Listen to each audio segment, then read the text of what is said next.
Sunday வேற ரொம்ப வெறுப்பா போகுதுன்னு சொல்லிட்டு நீச்சல் அடிக்கலான்னு எங்க பாட்டி வீட்டு கிணத்துக்கு போயிருந்தோம். அங்க போன அப்புறம் தான் எங்களுக்கு ட்விஸ்டே காத்துன்னு இருந்தது. எங்களுக்கு முன்னாடியே ஒரு கெஸ்ட் கிணத்துல ஜாலியா நீந்தின்னு இருக்காரு. பாபு ஸ்னேக்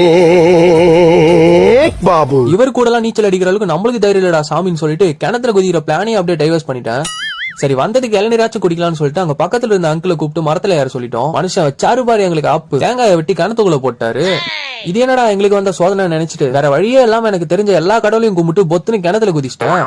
நான் குதிச்சதை பார்த்து என் தம்பிங்க ஜாலியா கிணத்துல விளையாட ஆரம்பிச்சிட்டானுங்க. டவுசர் உள்ள பாம்பு போனாதானா நீங்க மேல ஏறி வருவீங்கன்னு சொல்லிட்டு அப்படியே தண்ணியில நீந்தின்னு போய் அந்த தேங்காய் எடுத்துன்னு வரும்போது என் பனியனுக்குள்ள பாம்பு போற மாதிரியே ஒரு ஃபீல்னா பாத்துக்கோங்களேன். நம்ம யார் வம்புக்கும் போறது இல்ல, யார் தும்புக்கும் போறது இல்ல. குடு குடு குடுன்னு அந்த தேங்காயை தூக்கினா அப்படியே மேல ஓடி வந்துட்டேன். அந்த இளநீரை வெட்டி நான் அப்படியே குடிக்க ஆரம்பிச்சிட்டேன். நல்லா சில்லுன்னு சுகமா இருந்ததுங்க. நாங்க கிணத்துல விளையாடுற வரைக்கும் அந்த பாம்பு எங்க போச்சுன்னே தெரியலங்க. கடைசியா நாங்க வீட்டுக்கு போகும்போது பார்த்தா படிக்கட்டுல அப்படியே மேல லைட்டா ஏறி வந்தது. அப்படியே வந்து அந்த பொந்துக்குள்ள போயிடுச்சு. எனக்கு தெரிஞ்ச அதோட கேர்ள் ஃபிரெண்ட் அங்க இருக்கும்னு நினைக்கிறேன். அண்ட் உங்களுக்கு இந்த மாதிரி சம்பவம் நடந்திருக்கான்னு சொல்லிட்டு கமெண்ட்ல